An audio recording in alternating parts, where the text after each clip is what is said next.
सोबत बोलण्यासाठी महाविकास आघाडीचे रायगड लोकसभेचे उमेदवार अनंतराव गीते साहेब आहेत. सर, आपण जनसंवाद दौरे करताय, कशा पद्धतीने लोकांचा प्रतिसाद आपल्याला? जनसंवाद दौऱ्याला अतिशय उत्स्फूर्त प्रतिसाद पूर्ण रायगड जिल्ह्यातून मिळत आहे. पोलादपूरपासून मी या जनसंवाद दौऱ्याला सुरुवात केली. पोलादपूर, महाड, म्हसळा, श्रीवर्धन, माणगाव आणि आज रोह्यामध्ये आहे. अतिशय उत्स्फूर्त असा प्रतिसाद या जनसंवाद दौऱ्याला मिळतोय. आज रायगडमधील मतदार हा अतिशय जागरूक मतदार आहे. दुर्दैवी जी राजकीय स्थिती आज महाराष्ट्रामध्ये केवळ सत्तेकरता भारतीय जनता पक्ष आणि त्यांचे नेते देवेंद्र फडणवीस यांनी जी निर्माण केली आहे, या गलिच्छ राजकारणाला महाराष्ट्रातील जनता ही विटलेली आहे, कंटाळलेली आहे. किंबहुना त्यामुळे या जनतेच्या मनात प्रचंड क्रोध हा भारतीय जनता पक्षाबद्दल आणि देवेंद्र फडणवीसबद्दल आहे. आणि म्हणून ज्यावेळेला जनसंवाद दौऱ्याच्या निमित्तानं मी भागाभागातून जातोय, तेव्हा अतिशय उत्स्फूर्त असा प्रतिसाद जनतेचा मिळत आहे. सर, कोणते नवीन प्रश्न घेऊन आपण रायगडकरांसोबत समोर जाणार? प्रश्न घेऊन मी जाणार नाही आहे. रायगडच्या मतदारांनी नेहमीच माझ्यावर विश्वास दाखवला. मी भाग्यवान आहे.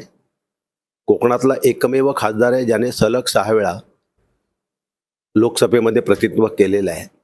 आणि त्यामुळे ज्या मतदारांनी माझ्यावर विश्वास दाखवला आहे, त्या मतदारांच्या विश्वासावरच, त्यांच्या प्रेमावरच या निवडणुकीमध्ये मी पुन्हा एकदा लोकसभेच्या निवडणुकीला सामोरं जाणार आहे. सर, तटकरे असे म्हणतायत की गीते साहेबांनी 30 वर्षात काय काम केलं हे दाखवा आणि मी 5 वर्षात काय काम केलेलं दाखवेन. चर्चेला ते तुम्हाला बोलवते, ते चर्चा नाही. कोणाच्या काही टीकेची मला दखल घेण्याची आवश्यकता नाही आहे. गीतेने काय काम केलं हा प्रश्न विचारताना त्यांना हे भान राहत नाही आहे की ज्या मतदाराने, ज्या जनतेनं 6 वेळा निवडून दिलं, त्या जनतेचा ते अपमान करतायत, त्या मतदारांचा अपमान करतायत. हा माझा अपमान नाही आहे, रायगडमधल्या मतदारांचा अपमान आहे. आणि मग ह्या अपमानाला उत्तर आनंद गीतेला देण्याची आवश्यकता नाही आहे. 7 मेला होणाऱ्या निवडणुकीत रायगडचा मतदारच तटकरेंना उत्तर देईल. सर, अजून एक टीका त्यांनी अशी केलेली आहे की आनंद गीतेने रायगडच्या जनतेचा विश्वासघात केलेला आहे. पुन्हा त्यांचं काम दाखवा, बक्षीस मिळवा, अशा पद्धतीने ते टीका करतायत. कसं उत्तर द्याल त्यांना? मला याची दखल घेण्याची आवश्यकता वाटत नाही. मी त्यांना दखल घेण्यायोग्य मानत नाही. सर, उदय सामंतांनी एक दावा केलेला आहे की शिवसेना बाळासाहेब ठाकरे गटाचे 8 आमदार हे आमच्या संपर्कात आहेत म्हणून. आता निवडणुका सुरू आहेत. निवडणुकांच्या वातावरणामध्ये ह्या घटना घडतच असतात, जात असतात, येत असतात. हे सुरूच असतं. आज मातोश्रीवर सुद्धा येणाऱ्यांची रीग लागलेली आहे, रांग लागलेली आहेत.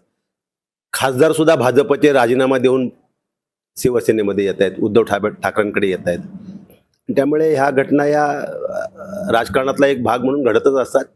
त्याला विशेष गांभीर्यानं लक्ष देण्याची आवश्यकता असं मला वाटत नाही. धन्यवाद सर आमच्याशी बोलल्याबद्दल. कॅमेरा पर्सन दीप वाडेल, मी अक्षय जाधव, रोहा. दे धडक बेधडक वृत्त देणाऱ्या आपल्या शिवसत्ता टाइम्स न्यूज चॅनलला लाल बटन दाबून सबस्क्राईब करा आणि बेल आयकॉनला क्लिक करायला विसरू नका.